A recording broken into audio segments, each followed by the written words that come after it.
अस्सलाम वालेकुम जी, this is doctor Numan Shahid. उम्मीद करता हूँ खैरियत से होंगे और आज का दिन आपका बहुत अच्छा गुजरा होगा।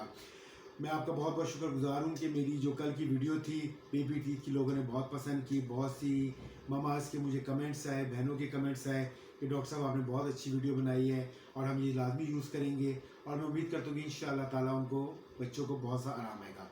आज मुझे कुछ बहनों ने कहा कि ये बच्चों को एलर्जी हो जाती है, नाक बहना शुरू हो जाती है, गले की इरिटेशन हो जाती है, आंखों से पानी आने लग जाता है और फिर बुखार चढ़ जाता है। डॉक्टर साहब इसके बारे में कोई मेडिसिन बताएं। इसके लिए जो होम्योपैथिक में बेस्ट मेडिसिन है वो है कैमोमिला। आप ये यूज़ करें, बच्चे को आप पानी में डाल के दे दें, 1-2 कतरे सुबह शाम, दिन में दे दें, रात में दे दें, ये बेस्ट मेडिसिन है। इसके अलावा कोशिश करें जब आपका बच्चा छोटा है ना, तो उसको ना शहद में, काली मिर्च होती है हमारे घर में, हम लोग खाने में यूज़ करते हैं, उसको पीस के थोड़ा सा शहद में डाल दिया, उसको मिक्स कर दिया, बस आते जाते ना बच्चे को दबान के सामने चिटा दिया, बच्चा आहिस्ता आहिस्ता आहिस्ता आहिस्ता उसको खाता रहेगा। उसकी वजह से उसको रेशा नहीं होगा, अगर रेशा होगा तो वो जमेगा नहीं और वो बाहर निकलता जाएगा, जिसकी वजह से बच्चे को सांस सही आएगा। जब सांस सही आएगा तो वो आपको इरिटेट नहीं करेगा। और रनिंग नोज जो होती है वो बेहतर होती है, ना कि रेशा जम जाए। रेशा जम जाए फिर आपको स्टीम की तरफ जाना पड़ता है, वैसलीन लगानी पड़ती है, काफ़ी उसके लिए आपको फिर काम करना पड़ता है। तो उसका बेहतरीन हल है कि जैसी सर्दियाँ स्टार्ट हो या आपको बच्चे को फील हो कि बच्चे को फ्लू हो रहा है या एलर्जी हो रही है, उसको फौरी तौर पर शायद काली मिर्च आप उसको चिटाने लग जाए। उसके अलावा जो मैंने आपको मेडिसिन दी थी कैमोमिला, ये बेस्ट मेडिसिन है होम्योपैथिक, ये यूज़ करें। एलोपैथी की तरफ अगर जाते हैं तो बच्चों की होती है रिजिक्स एंटी एलर्जी, वो आप दे सकते हैं, लेकिन इतने छोटे बच्चों को मैं रिकमेंड नहीं करता।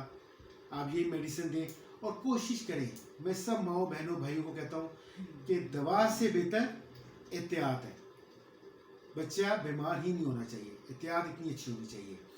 तो अपने बच्चों से प्यार करें, अपने आप से प्यार करें, अपना ख्याल रखें, अपनी सेहतों का ख्याल रखें, क्योंकि सेहत है तो सब कुछ है।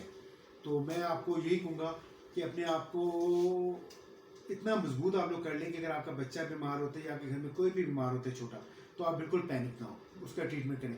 और कोशिश करें कि बच्चे को आप कावा दें। उस कावे के अंदर आप लोग डाल सकते हैं थोड़ी सी सौंफ, थोड़ी सी इलायची, उसका कावा दें। और फीडर जब भी यूज़ करें आप बच्चे का छोटे, उसको आप बॉयल करें। ये नहीं कि आपने दूध पिलाया बच्चे को, उसके बाद फीडर रखा, खुद धो लिया या मेड ने धो लिया, नहीं, उसको आपने बॉयल करके ही यूज़ करना है। क्योंकि एक बच्चों की बीमार होने की, एलर्जी की, बुखार की वजह ये भी होती है कि वो प्रॉपर फीडर साफ़ नहीं होता और वो यूज़ होता है, जिसकी वजह से बच्चे बीमारी की तरफ जाते हैं। तो अपने बच्चों का ख्याल रखें ताकि डॉक्टर्स के पास भी न जाना पड़े। और ये कोशिश करें कि ये जो होम रेमेडीज में बताता हूँ उसको लिख लिया करें, ताकि ये आपके काम है किसी भी मर्ज से रिलेटेड। तो बड़ों को भी मैं ये तजवीज़ करता हूँ कि आप आगे एलर्जी का मौसम आ जाएगा, हनी अपनी डाइट में लाजमी रखें। हनी और खुराक जो है अपनी सॉलिड रखें, अच्छी खुराक रखें, अच्छा खाएं और या मेडिसिन यूज़ करें। इसके अलावा भी अगर आपने कोई चीज़ पूछनी हो, मेरा कॉन्टैक्ट नंबर नीचे डिस्क्रिप्शन में लिखा हुआ है, आप मुझसे रब्ता कर सकते हैं। 24/7 आपका भाई आपकी खिदमत के लिए हाजिर है। I4 पाकिज़ा मार्केट इस्लामाबाद में आपका भाई बैठता है, आप जब मर्जी चाहें आ सकते हैं। नमाज़ पढ़ें, कुरान पढ़ें, अल्लाह ताला को याद रखें, किसी का हक ना कहें, दुआ में याद रखें। डॉक्टर नुमान शाहिद को अल्लाह हाफिज़।